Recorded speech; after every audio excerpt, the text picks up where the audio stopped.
Niye dava, niye? Herkese salam, mən Fərid. Bugün sizlərə az pul Manato və tez pulun borcların silinməsi haqqında danışacağım. Bir də ki, yadımdan çıxan bir şey var idi, kredi evi. Yəni, bunların borcların silinməsi haqqında danışacağım. Düzdür, yalandır, olur. Olursa, yəni edək, olmursa, yəni hamı bir dəfəlik bu videoya baxsın. Pulmanat borcu sildirmək istəyənlər xahiş edirəm, nömrəyə yazanda salam borcum var yazmayın. Salam borcum falan yerə falan qədər var yazın. Pulmanat bir də manat silinir. Başqa heç bir xidmət yoxdur. Yazırsınız Unibank. Hər kəsə maraqlı ki, indi görəsən oğlan düz deyirmi? Yəni Pulmanatdan borc götürüb 300 manat götürüb, yəni 20 manatla bağlamaq olarmı? Sizcə doğrudur? Yəni gəlin dərindən fikirləşək də. Burada görürsüz 150 manat götürəndə gün müddətini falan seçirsən. Yəni 12 günə, 13 günə, 15 günə, yəni 20 manatdan çox sizə tələb eləyir də. Həm də ki, belə deyək, sizin kontaktlarınızı ərişir və plus da ki, sizin şəxsiyyət vəsiqənizi tələb eləyir.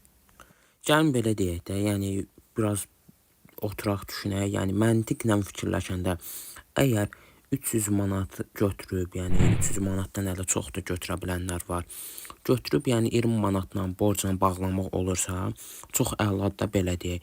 Amma ki, yəni deyirlər ki, güvəniylə, güya ki, Misir bankları bağlayır. Yəni qardaş, belə bir şey deyim də, Azərbaycan daxilində olan bir kredi şirkətinin ödəməsin sizə dərindən fikirləşin də, Misir bankı bağlaya bilər. Xeyr. Ona görə də belə deyək də, əgər həqiqətən də Pulmanat, tez pul, Manato və digər kredi evi falan adlarını çəkdikləri videoda dediyim kredit şəbəkələri həqiqətən pul verib, yəni aldatmaq olarsa, 20 manatla bağlamaq olarsa, niyə cəmaət ofisiant, yaxud fəhlə, yaxud usta kimi işləyərdi? Elə hamı götürərdi, bağlayardı. 300 manat kredit götürərdi, 20 manata bağlardı. Elə dolanardılar da. Yəni, niyə gedib işləsinlər? Yəni, qısacası hamının bildiyi kimi borcların silinməyi mümkün deyil. Yəni, heç kəsə aldanmayın, nə də heç kəsə pul verməyin.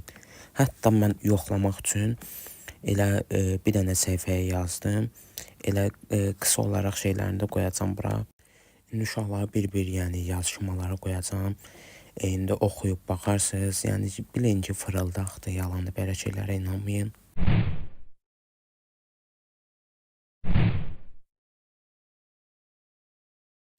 Mənə dedi ki, YouTube kanalımıza bax. Yəni, YouTube kanalımızda yəni, real insanların fikirləri var. Yəni, elədiyimiz şey doğrudur, alınır. Mən də dedim ki, qoy baxım da, qoy bəlkə düzdür. Elə girdim YouTube kanallarına. YouTube kanalındakı rəyləri də bir-bir paylaşacağım. Siz də oxuyun. Əziz dostlar, link qoyub ki, YouTube'da güya linkə girin, borcunuzu siləsiniz. Sonra deyiblər açılımı deyib VPN-lə girin. Daha sonra da hamı görüb ki, saxtadır, olan fikirləri yazıblar. Mən də elə özünə yazdım ki, yəni daha borclu qalsam daha yaxşıdır. Çünki niyə? Çünki fırıldaqdılar, yalan söhbətlərdir. Belə şeylərə inanmayın. İstər TikTok, istər Instagram, istər də ki, YouTube. Yəni, qısacası heç kəsə və heç kimə inanmayın ki, Pulmanat borcunu silirik, ya belə eləyirik, ya Misir ödəyir. Heç kəsə, heç birinə inanmayın. Mən sizə hamısının sübutları ilə göstərdim. Yəni ki, aldanmaq lazım deyil. Boş-boşunuza, yəni 20-30 manatınızı da itirməyin. Ondan sonra götürmüşsünüzsə elə ödəməyiniz məsləhətlidir.